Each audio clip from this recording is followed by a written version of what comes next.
스바냐 2장 1에서 15절 말씀입니다. 2장.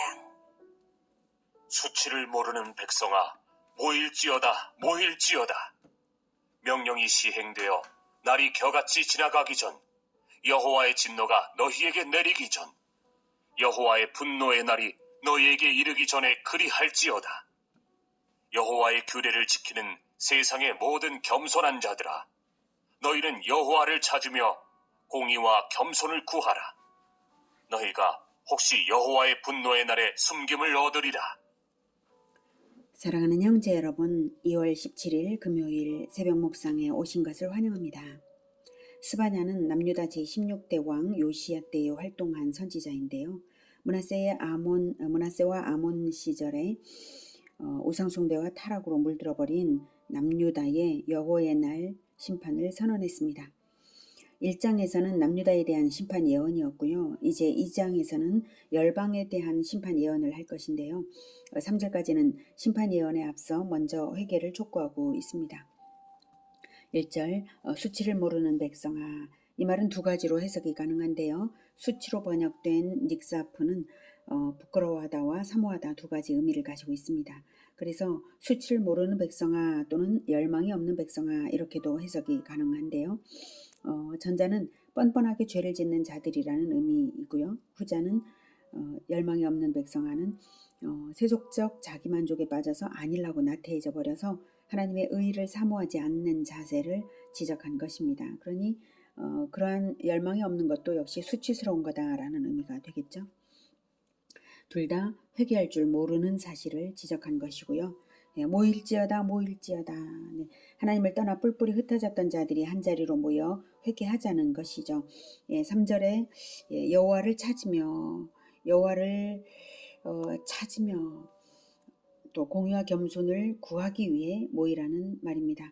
2절 명령이 시행되어 날이 겨같이 지나가기 전, 여호와의 진노가 너희에게 내리기 전, 여호와의 분노의 날이 너희에게 이르기 전에 그리할지어다.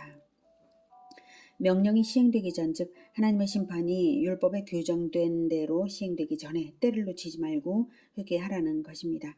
날이 겨같이 지나가기 전, 그러니까 날이 언제까지나 영원히 심판이 없이 영원하지는 않는 것이죠. 정한 때가 있습니다. 날이 겨같이 지나가 버립니다. 마치 바람에 날리는 겨처럼 세월이 흘러서 여호와의 분노의 날이 신속하게 다가온다는 말이죠. 이렇게 지나가기 전에, 내리기 전, 그리고 이르기 전, 이렇게 세 번씩이나 그 전에 어서 오라고 간절하게 부르는 선지자의 호소의 어조가 마음을 움직이게 하죠. 3절, 여호와의 규례를 지키는 세상의 모든 겸손한 자들아. 이렇게 부르는 것도 같은 맥락으로 겸손하게 회개하라고 부르는 것이죠.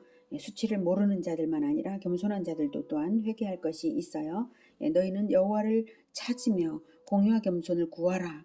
너희가 혹시 여호와의 분노의 날에 숨김을 얻으리라. 스스로 겸손한 자들이라고 해서 이제 그 만족된 것이냐, 하나님의 기준에 만족된 것이냐면 그렇지 않은 것이죠. 그래서 공의와 겸손을 구해야 합니다. 혹시 여호와의 날에, 분노의 날에 숨김을 얻으리라 라고 간절히 사모하며 구해야 하는 것이 마땅합니다. 여호와의 분노의 날에 여호와의 기준을 스스로 달성해낼 인간은 결코 없고요. 다만 숨김을 얻는 자만이 구원을 받는 것이기 때문입니다. 어떻게 숨김을 얻을까요? 그것은 여호와의 의의 기준에 완전히 합치되신 그리스도의 보혈 안에 숨김을 얻는 것입니다. 예수 그리스도의 보혈이 나의 죄를 위한 고난임을 인정하고 감사하며 늘 그분께 연합되어 겸손히 사는 것이죠. 그것이 숨김을 얻은 자의 삶의 자세입니다. 그러니 수치를 모르던 자들도 이제는 숨겨주시는 보혈의 은혜를 깨닫고 공의와 겸손을 구하며 살아가라는 것입니다. 이스라엘뿐만 아니라 세상 모든 사람들에게 회개를 촉구한 것입니다. 만약 이 놀라운 은혜를 거부하면 어떻게 되는지 4절부터 각각의 열방에 대한 심판을 말합니다. 가사는 버림을 당하며 아스글론은 폐허가 되며 아스돗은 대낮에 쫓겨나며 에그로는 뽑히리라. 해변 주민 그렛 족속에게 화 있을진저 블레셋 사람의 땅 가나아나 여호와의 말씀이 너희를 치나니 내가 너를 멸하여 주민이 없게 하리라.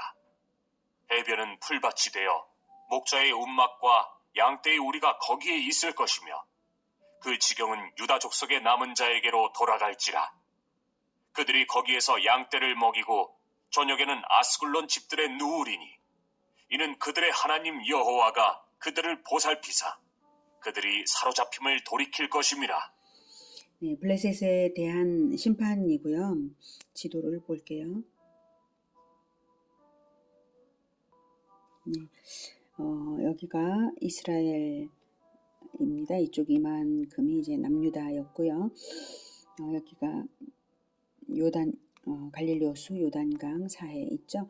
자, 이쪽이 이제 블레셋 땅인데요. 여기에 블레셋의 가드, 에그론, 아스돗, 아스글론, 가사 이렇게 5대 성읍이 바로 블레셋의 5대 도시입니다. 그리고 남쪽에 에돔이 있고요. 이쪽에는 애굽이 있고요. 여기에는 모압, 그리고 이쪽에는 암몬이 있습니다. 암몬, 모압, 애굽과 에돔, 그리고 여기 블레셋, 그리고 북쪽, 이쪽은 북쪽이고요. 이게 동서남북을 보았습니다.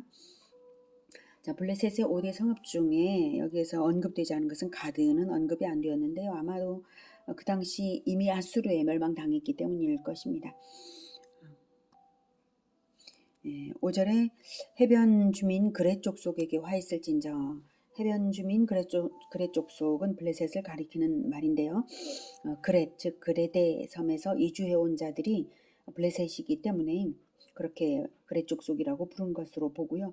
블레셋 사람의 땅 가나안아 이렇게 부른 것은 과거 가나안 족속과 동일한 범죄가 있으므로 심판이 불가피하다는 뜻으로 이렇게 부른 것으로 봅니다. 6절까지는 블레셋인들이 진멸당하여서 무인지경이 된다는 것을 말하고 있습니다. 7절 그 지경은 유다 족속의 남은 자에게로 돌아갈지라. 그들이 거기에서 양떼를 먹이고 저녁에는 아스글론 집들에 누우리니 이는 그들의 하나님 여호와가 그들을 보살피사 그들이 사로잡힘을 돌이킬 것이라.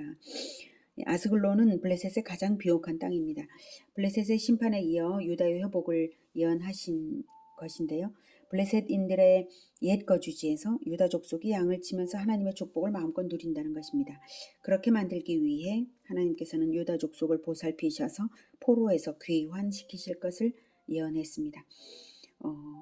한편 블레셋이 이렇게 심판받는 이유는 원래는 아브라함 때에 심판을 선언받은 가나안 7족 속에 원래는 들지 않았지만 그레데 섬에서 가나안에 이주해 온 족속인 블레셋은 그러나 가나안과 동일한 범죄가 있기 때문이고요. 또한 블레셋은 아브라함 때와 이삭 때에 자손 대대로 불가침하자 이렇게 불가침 조약을 맺은 관계이기 때문에 그 약조를 지켰어야 했는데요.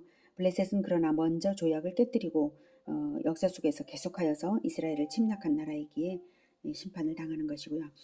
블레셋의 멸망이 유다의 남은 자들의 평안이 그래서 되는 것입니다. 이러한 예언은 1차적으로는 포로 귀환으로 이루어지고 장차는 예수님의 재림과 함께 하나님 나라에 속한 모든 성도에게 이루어질 것입니다. 8절부터는 모압과 암몬 족속에 대한 심판입니다. 내가 모압의 비방과 암몬 자손이 조롱하는 말을 들었나니 그들이 내 백성을 비방하고 자기들의 경계에 대하여 교만하였느니라. 그러므로 만군의 여호와 이스라엘의 하나님이 말하노라. 내가 나의 삶을 두고 맹세하노니 장차 모압은 소돔 같으며 암몬 자손은 고모라 같을 것이라. 찔레가 나며 소금 구덩이가 되어 영원히 황폐하리니 내 백성의 남은 자들이 그들을 노략하며 나의 남은 백성이 그것을 기업으로 얻을 것이라. 그들이 이런 일을 당할 것은 그들이 만군의 여호와의 백성에 대하여 교만하여졌습니다. 여호와가 그들에게 두렵게 되어서 세상의 모든 신을 세약하게 하리니 이방의 모든 해변 사람들이 각각 자기 처소에서 여호와께 경배하리라. 모압과 암몬 족속은 아브라함의 조카였던 롯의 후손들입니다. 맨 처음에 우르에서부터 삼촌 아브라함과 함께 출발했고요. 하나님의 언약을 따라서 하란에서 나온 롯이지만 그 후 아브라함을 떠나 소돔으로 갔죠. 가나안에 전쟁이 나서 롯이 포로가 되었을 때에는 아브라함이 참전하여서 롯을 구하고 전쟁을 종식시키고 온 일도 있었습니다. 소돔과 고모라 멸망 때에는 롯 가족이 함께 멸망하지 않도록 아브라함이 중보기도를 했죠. 그래서 소돔과 고모라 멸망 때 유일하게 구출된 롯과 딸들이었습니다. 그래서 하나님께서는 이스라엘 백성들로 하여금 형제의 도리로서 롯의 후손인 모압과 암몬에게 우호적인 태도를 취하도록 명하셨는데요. 그래서 이스라엘이 그 하나님 때문에 모압과 암몬에게는 선하게 했습니다. 그러나 모압과 암몬은 언제나 이스라엘에 대한 적대적인 자세를 버리지 않았고요. 이스라엘을 여러 번 침략했습니다. 그래서 그들이 만군의 여호와의 백성을 회방하고 교만하여졌음이라. 이렇게 경계에 대하여 그 위에서도 이제 경계에 대하여 교만하였느니라. 이 말은 이스라엘의 경계를 침범하여 자신들의 영토를 확장하려고 시도했던 것을 말하고 있습니다. 그래서 하나님께서는 이제 장차 모압은 소돔과 같으며 암몬 자손은 고모라와 같을 것이라 라고 하신 것이고요. 이제 찔레가 나며 소돔 구덩이가 되어 영원히 황폐할 것이라고 한 것은 인적이 사라지고 말 것이라는 뜻이고요. 소금 구덩이란 식물도 자라지 못하는 땅을 가리키는 표현입니다. 모압이 있던 사해 부근은 오늘날 암염이 가장 많은 지역입니다.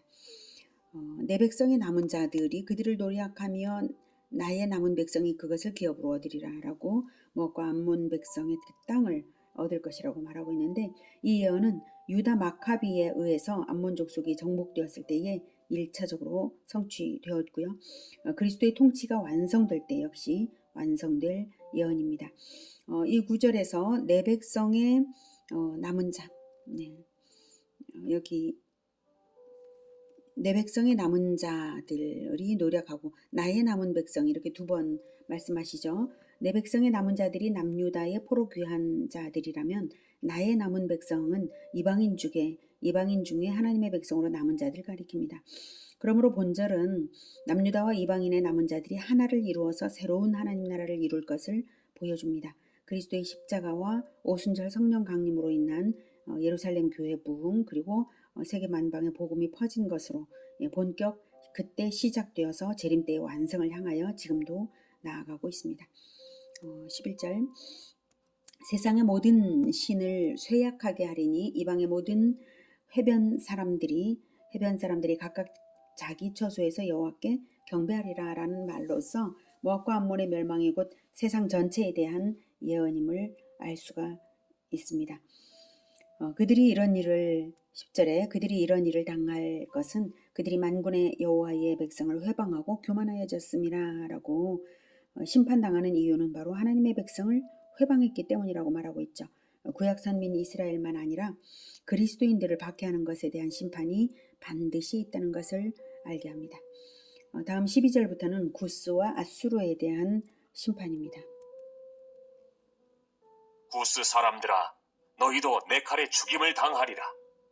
여호와가 북쪽을 향하여 손을 펴서 아수르를 멸하며 니느웨를 황폐하게 하여 사막같이 메마르게 하리니 각종 짐승이 그 가운데 때로 누울 것이며 당아와 고슴도치가 그 기둥 꼭대기에 깃들이고 그것들이 창에서 울 것이며 문턱이 적막하리니 백향목으로 지은 것이 벗겨졌습니다.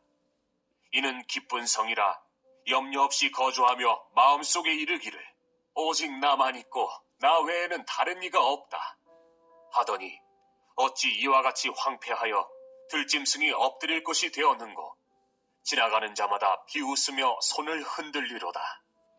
네, 구스는 여기 위에 구스 12절에 구스를 말하고 있죠. 구스는 남쪽 에디오피아를 말하는데요. 유다를 중심으로 해서 동서남북의 이방에 대한 심판을 지금 말하고 있으므로 남쪽을 대표하는 의미에서 언급된 것으로 보고요. 구스는 애굽과 연합하여서 이스라엘을 공격한 일이 있기 때문에 심판을 선언한 것으로 봅니다. 13절 여호와가 북쪽을 향하여 손을 펴서 아수르를 멸하며 니누에를 황폐하게 하여 사막같이 메마르게 하리니. 니누에는 아수르의 수도이고요. 아수르는 북쪽을 대표하고요. 이스라엘을 가장 극심하게 괴롭힌 민족입니다. 아수르는 실제로 철저히 파괴되어서 황무지로 변하고 말았습니다. 후세의 역사가들이 한때 니누에의 실제성을 오래도록 의심할 정도였습니다. 니누에 성 발굴 전까지는 그 존재 자체가 의심되었던 곳이 바로 아수르입니다. 이처럼 동서남북의 대표적 이방 족속들이 심판당하리라고 예언하는 것은 하나님의 종말론적 심판이 전 우주적인 것임을 시사합니다. 14절 각종 짐승이 그 가운데에서 때로 누울 것이며 당아와 고슴도치가 그 기둥 꼭대기에 깃들이고 그것들이 창에서 올 것이며 문턱이 적막하리니 백향목으로 지은 것이 벗겨졌음이라. 레바논을 침공한 아수르 군대가 백향목을 닥치는 대로 작벌하여서 니누의 성의 왕궁을 건축하였는데요. 하지만 그토록 아름답게 건축된 니누의 궁전도 폐허가 되고 적막함이 감돌게 될 것을 말한 것입니다. 인간들이 이룩한 세속적인 부귀 영화가 얼마나 덧없는 것인가를 느끼게 합니다. 이는 기쁜 성이라 염려 없이 거주하며 마음속에 이르기를 오직 나만 있고 나 외에는 다른 이가 없다 하더니 어찌 이와 같이 황폐하여 들짐승이 엎드릴 곳이 되었는고 지나가는 자마다 비웃으며 손을 흔들리로다. 네. 그들은 스스로 교만한 죄의 벌, 이기주의의 벌, 그것이 얼마나 수치스러운 것인가를 역사를 통해 검증받게 된 것입니다. 오늘은 열방에 대한 심판을 통해서 심판주 하나님을 만났습니다. 하나님과의 관계성으로 끝까지 남은 자들 외에는 심판을 피할 자들이 없습니다. 오직 하나님과의 관계성, 이게 가장 중요한 것입니다. 하나님의 은혜로 심판에서 건진받은 자들은 남은 자들, 즉 언약을 배반하지 않고 끝까지 하나님과의 관계성을 지킨 사람들입니다. 선민이나 이방을 막론하고 모든 인간은 하나님과의 바른 관계성의 여부에 따라 영원한 운명이 갈리는 것이고 이 땅에서의 은총 역시 달리는 것입니다. 그 하나님과의 관계성을 온전히 가지는 것이 우리 힘으로는 사실 가능한 것은 아닙니다. 그래서 우리 주 예수님께서 십자가에서 우리의 죄의 대가를 치러주신 것이고 그 십자가의 보혈 안에 숨김받는 자들만, 십자가의 보혈 안에 숨김받는 자들만, 그리고 그리스도와 연합하는 자들만이 사실 하나님의 심판을 피하는 자들인 것입니다. 하나님은 창조주이시기에 창조의 목적대로 언약의 계명대로 살면서 하나님을 영광되게 하는 삶으로서만 하나님과의 관계성이 입증되는 것이고 그것은 보혈로서 보혈의 숨김으로써 보장이 되는 것입니다. 우리의 삶이 언제나 우리 주 예수 그리스도를 따라서 그분 안에서 하나님의 영광이 되기를 기원합니다. 기도하겠습니다. 하나님, 우리는 죄인입니다. 결코 심판을 피할 수 없는 죄인인데 하나님의 아들 우리 주 예수 그리스도의 보혈 안에 우리를 숨겨주신 것을 참으로 감사합니다. 그래서 우리가 하나님의 언약을 결코 배반하지 않고 우리 주 예수 그리스도의 그 언약의 피를 결코 헛되게 하지 않고 끝까지 남는 자들이 되겠습니다. 주님 도와주시옵소서. 우리에게 은혜를 베풀어 주셔서 우리가 늘 그리스도의 마음과 같게 하시고 그리스도의 그 발걸음을 따라가기만 하는 우리 모두가 되게 도와주시옵소서. 늘 하나님의 은총 안에서 살게 하여 주시옵소서. 예수님의 이름으로 기도드립니다. 아멘. 이어지는 시간은 개인 기도 시간입니다.